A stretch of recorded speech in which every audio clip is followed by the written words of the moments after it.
Today at 6, UK-wide rules on what we can do over Christmas. The four nations reach an agreement. A Christmas like no other we've had in living memory. Up to 3 households will be able to mix over 5 days across the UK. All the governments agreed that we should balance the need to protect public health with also allowing people to be with their loved ones. The decorations are not in vain. With a month to go, families up and down the country can start planning. I love Christmas, and it's the only time of the year that I get everybody together. So it is very important. And ministers warn of the risks involved. We'll be looking at them also tonight. Schools may be open, but how do they cope when 1 in 5 students is at home because of COVID restrictions? Why should leaseholders have to pay for cladding defects they didn't know about? MPs say the government is wrong. A concession in all but name. Donald Trump finally tells officials to prepare for a Biden presidency. And coming up on BBC News, Manchester United will attempt to redeem themselves in their return match against Istanbul Başakşehir later. They lost 2-1 to the Turkish champions 3 weeks ago.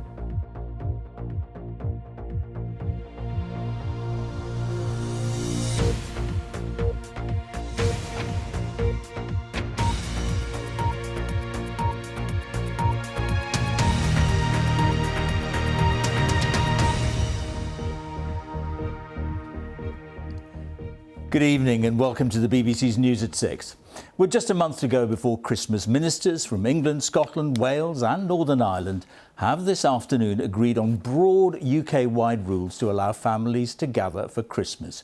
In the last few minutes, the Cabinet Office Minister, Michael Gove, said they needed to find a balance between allowing people to meet loved ones and the risks involved. There was a reminder today of those risks. 608 deaths were reported in the latest 24-hour period, the highest since May.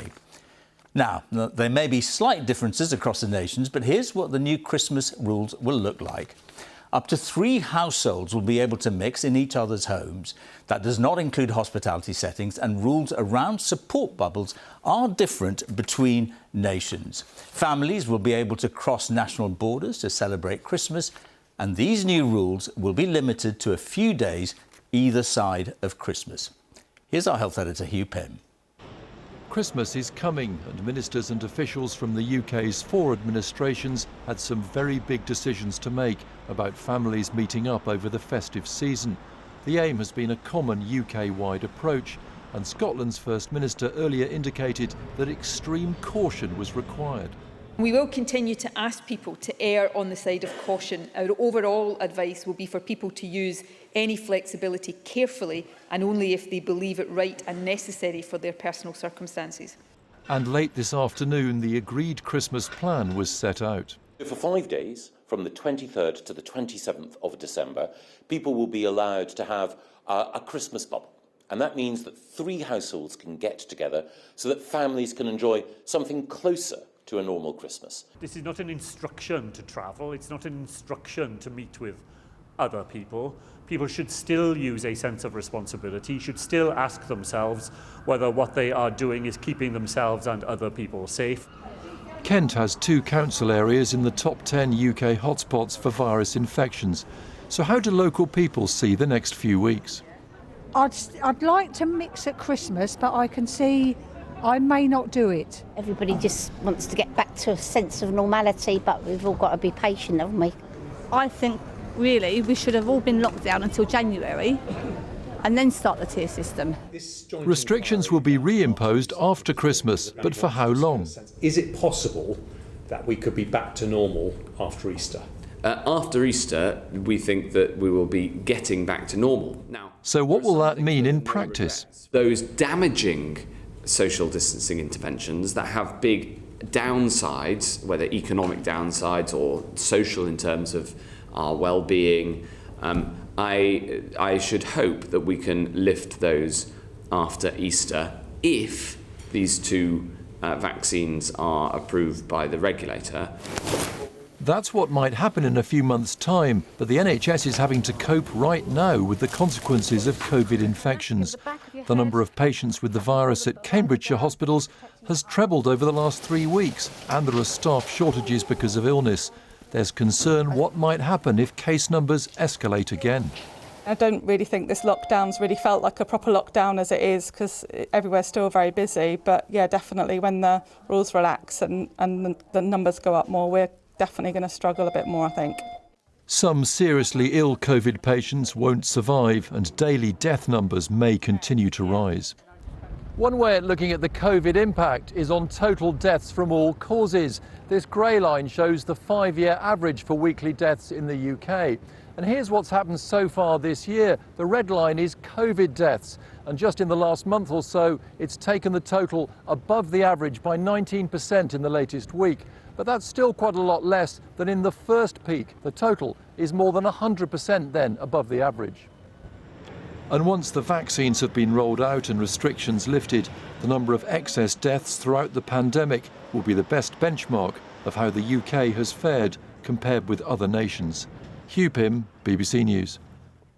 And our deputy political editor, Vicky Young, joins me now. Vicky, this has all been happening just in the last few minutes. I just wonder if you could flesh out some of the details for us. Yeah, and it's details that people are going to want to know about, isn't it? The governments of the 4 nations think they've come up with something that is proportionate, that will relax the rules. But I have to say, it is only a bit. This is not going to be a normal Christmas, and the message really is still to be very cautious. So as we know, it's 5 days over the Christmas period from the 23rd to the 27th. Now, for Northern Ireland, there will be a day extra either side. That's particularly because of travel. And it will be 3 households that can mix. Now, in England, that means that if you're already in a social bubble with somebody, that counts as 1 household and you can join with 2 others. Now, that rule will have differences across the 4 nations. That bubble must be fixed for the whole time. You can't change the bubble from one day to another. And again, crucially, you can gather in private homes. You can gather in outdoor public spaces and places of worship within that Christmas bubble, but you cannot go together to hospitality venues. So as I say, this is not going to be a normal Christmas. And the message very much is to really use your own judgment, to be careful, particularly, of course, around the vulnerable. And also important to say, there are some exemptions, if you like. If you think about students, a family might have 3 or 4 children who are students. They will all allow to become back home for this period. And of course, children whose parents are divorced, they will be able to be in 2 distinct, separate Christmas bubbles. Vicky, thank you very much. So while these new Christmas rules offer some clarity, it's still going to leave families up and down the country agonising over what to do. Many have been hoping for a get-together, but are also worried about protecting vulnerable or elderly relatives. John Kay has been meeting 2 families in Devon. All Sam wants for Christmas is Christmas. It's the only time of the year that I get everybody together. It is very important and it is special. She's desperate for her children and grandchildren to see the tree inside and to celebrate like they do every year. It's not the presents or anything else, it's having all my family around me. That's the important thing. Even if it's only just for one day, just to let families get together to enjoy Christmas. And what about the risks to public health of people mixing? I think that's the problem. People cannot go silly. They have to be sensible if they want to do this. Otherwise, we're just going to have a really rotten January. Little gatherings would be okay, maybe, hopefully. It's a big decision for politicians and for families right across the UK. Some say it should be up to individuals, not governments. Others say it's wrong to prioritise one religious festival. Hi, Dad. Hi, Nay, how are you? I guess this is what Christmas might be like. If this is as good as it gets.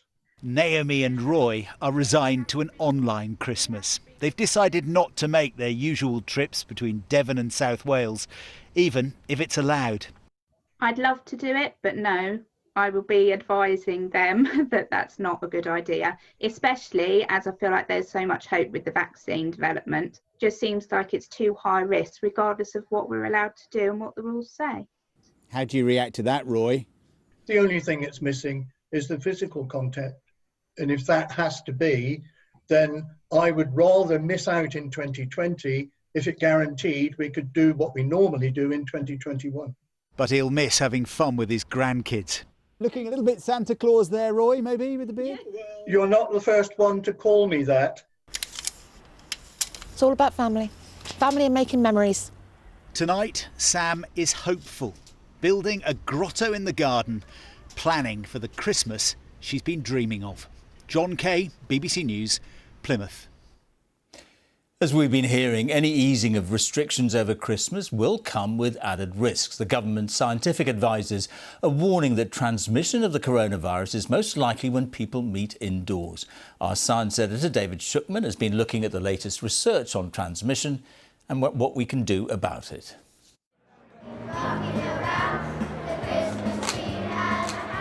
It's traditionally the time of year for celebrations, but when friends and family crowd together and maybe relax about COVID for a while, the coronavirus can easily spread.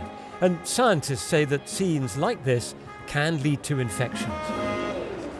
The way that we would normally experience Christmas, a Christmas meal, for example, with our friends and families, is probably the worst possible scenario for this type of virus. It's going to be difficult to physically distance. People care for each other. They're not used to that. If you're out of doors, all the evidence suggests you're very unlikely to catch the virus because it gets dispersed in the open air. But at this time of year, no one wants to spend too long out in the cold. This is, after all, the season for gatherings indoors.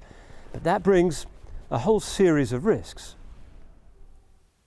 In any group sitting down to a meal, it's possible someone may be infected without realising because they have no symptoms. And the more people there are, the greater that danger, especially if they've come from different households. One risk is from sharing, because dishes or bottles could be contaminated as they're passed around. Another is that if someone is infected, they'll release the virus as they talk, and more emerges the louder people are as they project their voices. Hour by hour, the longer everyone's together, the more it can accumulate in the air. And if the windows are closed against the winter cold, there'll be no fresh air to dilute the virus, again increasing the chances of infection.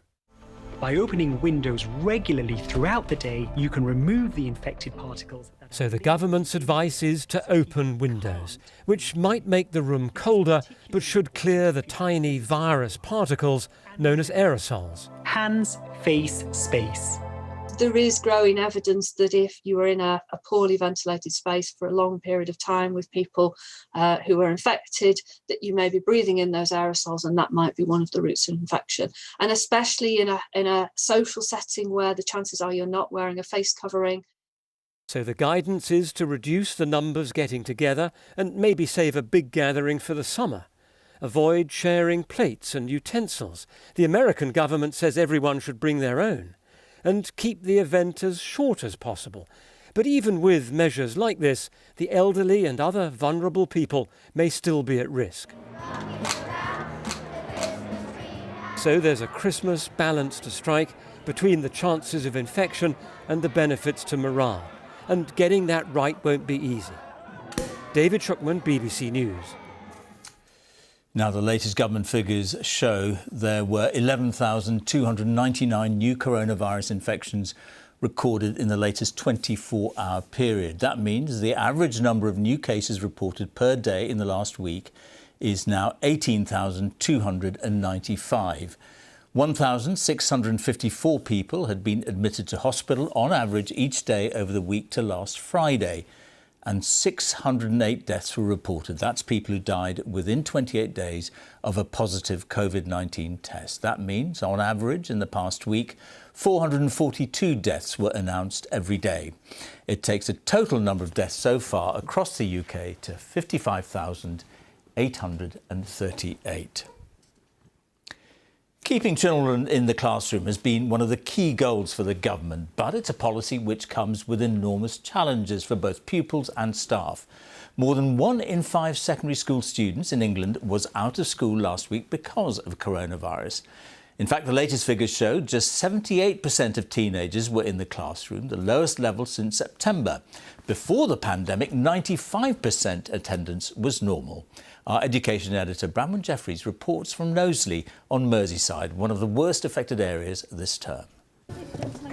Even break times carefully managed. A school hit hard by coronavirus. Teachers and pupils having to isolate. In year 10 we've had to have bubble closure, an entire bubble closure. In year 11 we've had a partial bubble closure. There's a significant number of days that have been lost as part of that. Across year 11, just since September, more than 700 days in the classroom lost. Even now we're still just catching up with work that we missed during lockdown, so there's still a lot of content that we need to catch up on before learning the content that we should be right now. I don't think it's really fair because at the end of the day we're all sitting the same exam and some have had more time in school than others and it could affect people differently. As someone who's self-isolated already, I think it's really stressful to even think about the fact that we've possibly got to do exams in a few months' time. You won't be learning all the content that will be on your exams, so it not only affects your GCSEs but also college. In this part of Merseyside, as many as 4 out of 10 teenagers have been out of secondary school at any one time. Now, local infection rates have improved very slightly, but those are still days in the classroom those teenagers won't get back. And schools are worried that if there's more disruption after Christmas, they simply won't be able to cover all of the content of their GCSEs. Plans for exams promised soon. One suggestion, grades could be more generous than usual across England. It's exactly the same as reducing the content for everybody. What we need is a more localised approach to take into account the exact nature of the disruption that we faced. With one more baby we could have managed, but not with 2. In English, pupils will have more choice in exam questions. Some want it allowed in other subjects. You could have different papers that cover different parts of the content, or you could have a single paper but guide pupils through the questions that they should answer based on the content they've studied. How high would you put the risk of the government getting itself into a very difficult position again? At the moment, I think that risk is very high. As they try to keep cases at bay, unions warn more pupils may need to learn at home. Ministers determined schools will stay open come what may. Branwen Jeffries, BBC News, Knowsley. And the time is 17 minutes past 6. Our top story this evening. COVID restrictions will be eased for a few days over Christmas across the UK. And still to come, the retired military dog who received the highest honour for bravery in Afghanistan. Coming up on Sports Day on BBC News, Glasgow City have been drawn against Sparta Praha in the Women's Champions League last 32. It's the 10th season in a row the team have got to this stage of the competition.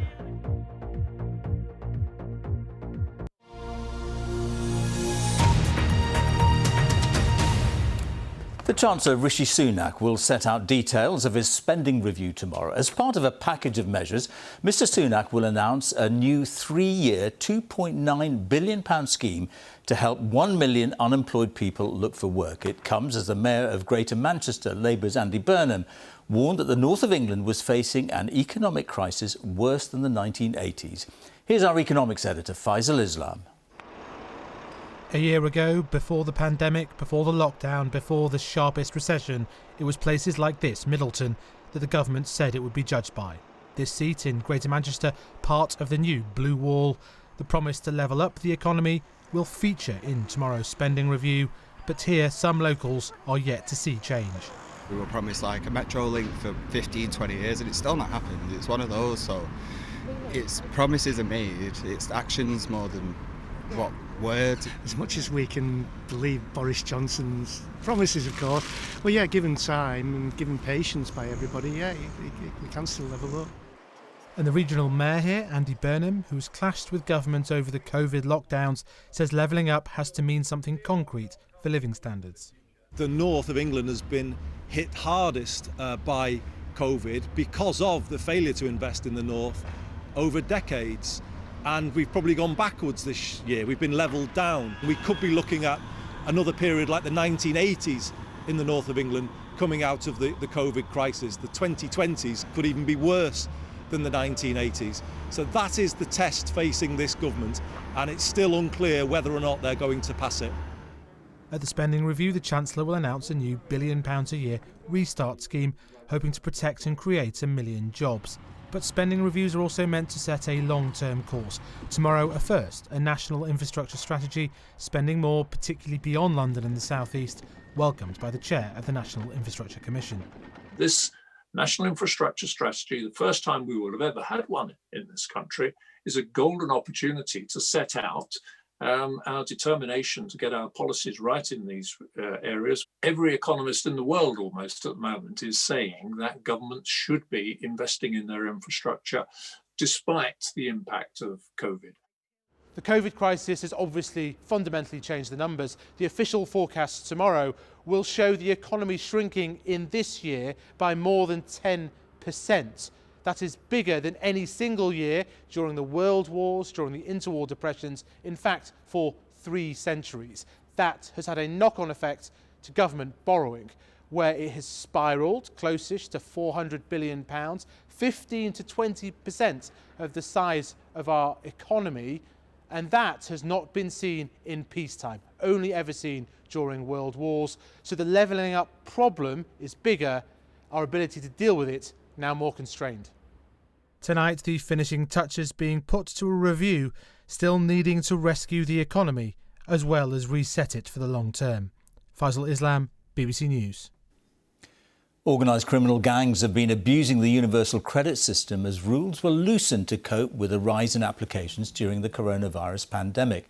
Officials told the BBC they've stopped as much as £1 billion of taxpayers' money from being paid to fraudsters. Well, our social affairs correspondent Michael Buchanan joins me now. So they've uncovered some of it, Michael. Is there a suspicion that there's a lot more? There is a concern there's a lot more. I've been told there are more than 1 million applications for universal credit within the system that still need checking, and there is a concern that some of them may be fraudulent, although the applicants may simply not be eligible for the benefit if, for instance, they applied for some other COVID government support schemes like the self-employed grant.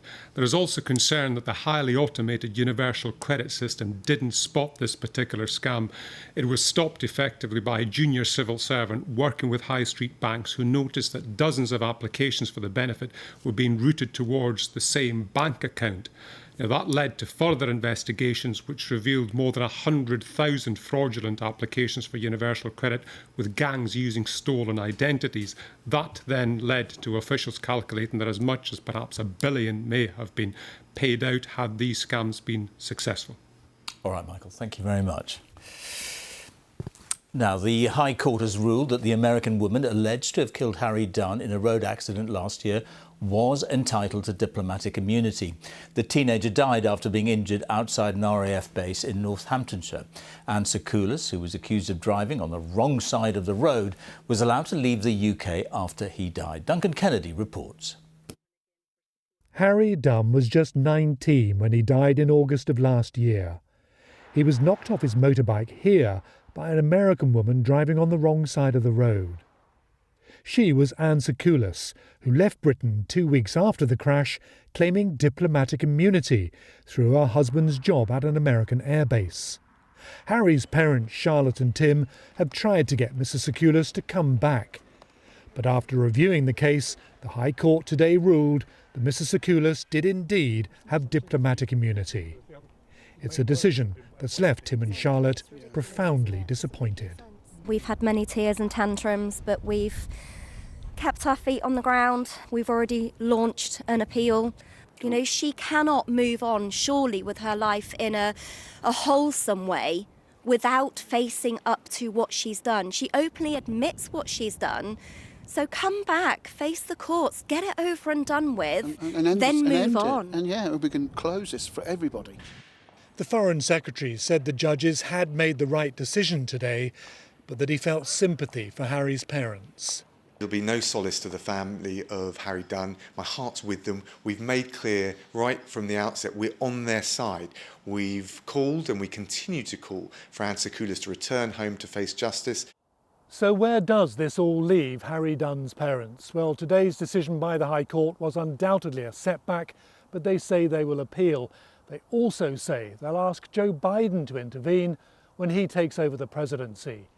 In a statement tonight, Anne Sakoulis' legal representative said and would like nothing more than to find a path forward and to provide the family some measure of peace. Duncan Kennedy, BBC News in Oxfordshire. You wouldn't know it looking at Donald Trump's most recent posts on Twitter, but it does seem as if the president has finally got round to accepting that Joe Biden did win the US election 3 weeks ago. He's authorised officials to start cooperating with Mr Biden's transition team, a process which would normally be well underway by now. Our North America editor, John Sopel, joins me now from the White House. So tell me, John, has he finally accepted defeat? George, the great gift that Richard Nixon and the Watergate era gave the English language was the non-denial denial.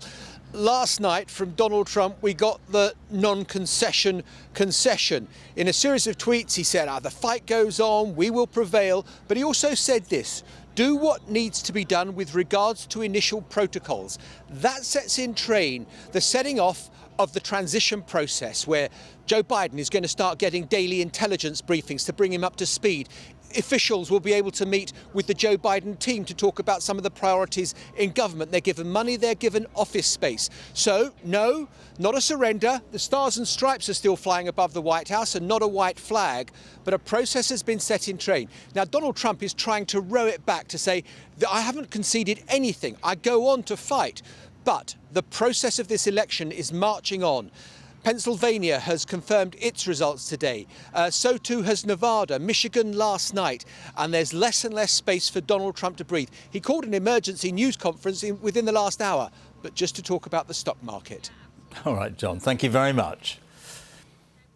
A committee of MPs says government attempts to pass a law that would make leasehold flat owners pay for building defects such as flammable cladding and fire safety defects amounts to an abdication of responsibility. Their highly critical report says nobody believes leaseholders should pay for historical problems exposed in the wake of the Grenfell Tower fire, except the government itself. Our Consumer Affairs correspondent Sarah Corker reports. A bombshell has just been dropped on us with this cladding. Caught up in Britain's building safety crisis. These sums of money are absolutely eye-watering and something that we could never afford. Hundreds of thousands of people are trapped living in unsafe homes. These flat owners in Salford are now facing crippling repair bills. And if I'm made bankrupt by this, I lose my job, my career and my home. When they bought apartments here at Millennium Point and Tower, they were told they were safe, but fire safety defects have been found behind the cladding. Fixing it could cost millions. The Grenfell Tower fire exposed serious failings with building regulations. New laws are coming designed to remedy those flaws. But a critical report by a group of cross-party MPs warns the legislation fails to protect leaseholders from spiralling costs. The Housing Select Committee concluded leaseholders should not pay anything towards the cost of remediating historical building safety defects. It said the £1.6 billion Building Safety Fund will prove insufficient, and in the short term, the government must foot the bill. Just up there on the left. Back in Salford, Paul and Jake were first-time buyers at Millennium Point, and they welcomed today's report. Ultimately, we purchased properties in good faith, and the buildings overall either change in regulations or they either weren't built correctly to begin with. So how is it fair that them costs fall down us? And it's great that the voice has finally been heard by the Select Committee. We don't have that money. It's very difficult for anyone in our kind of situation, like a modest-sized flat, to have that sort of money. Clive Betts. In the Commons today, the Housing Committee chair described government support as totally inadequate. To make all high-rise buildings totally safe and remove all defects, the total bill could be as high as £15 billion, and leaseholders should not have to pay that. In response, the Housing Minister said he could not guarantee that all leaseholders would not have to contribute. We cannot write an open cheque on behalf of the taxpayer. That would send the wrong signal to developers and those who are responsible for these buildings that they do not have to pay because the taxpayer will. But 25 Conservative MPs have expressed concern about the government's proposals, and across Britain, people are living with the constant uncertainty of who will pay to fix this crisis.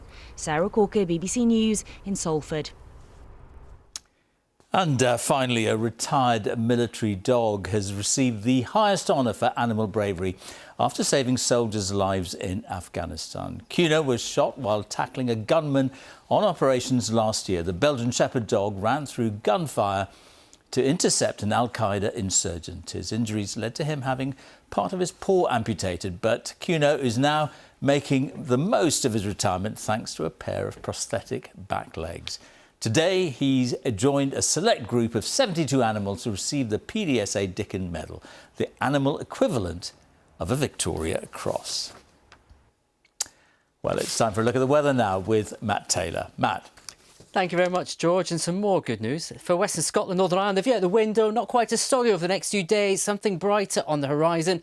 And it's not the only change. Today we saw temperatures widely around the 12-degree mark across the country. Pretty mild for this stage in November. By the end of the week, though, some of us will be even struggling to get to around 5 Celsius as overnight frost and fog return. Out there at the moment, though, the coldest conditions will be pushing into the north and the west as the rain gradually clears away from Scotland and Northern Ireland. There will be a few showers later, turning wetter to the north and west of England and Wales overnight, staying dry to the southeast with some clear skies. And it's across England and Wales where we start. And another fairly mild note. But that mild air will be getting squeezed away as our cold front pushes its way eastwards slowly. The colder but bright conditions moving into the north and west throughout. So Scotland, Northern Ireland, bright today for you. Sunshine and a few scattered showers, brightening up to the north and west of England and Wales through the day, but staying fairly cloudy. The Midlands, Channel Islands, southern England and the southeast, as well as East Anglia. And it's here where we can see some rain or drizzle keep going. Temperatures still in double figures, but elsewhere dropping down into single digits. And what will follow will be the return of overnight frost quite widely. A cold night through Wednesday night into Thursday morning, with temperatures close to, if not below, freezing. And we'll see some dense fog patches in Northern Ireland, southwest Scotland and northwest England too, where they linger through some valleys. Temperatures will struggle to around 3 or 4 degrees. But for most of you, Thursday, a lovely, crisp, sunny autumn day. Bit of patchy clouds still through the English Channel, bit more cloud to the Hebrides later, but temperatures more widely into single figures. And it will certainly be a case of deploying the big coat, the ice scraper and also the fog lights as we see the week out. Fog becoming more of an issue. The overnight frost will stay there and it stays chilly into the weekend, but for many it's looking dry. George. Matt, thank you very much. And that's all from the BBC's News at 6, so it's goodbye from me. And on BBC One, we can now join the BBC's news teams where you are.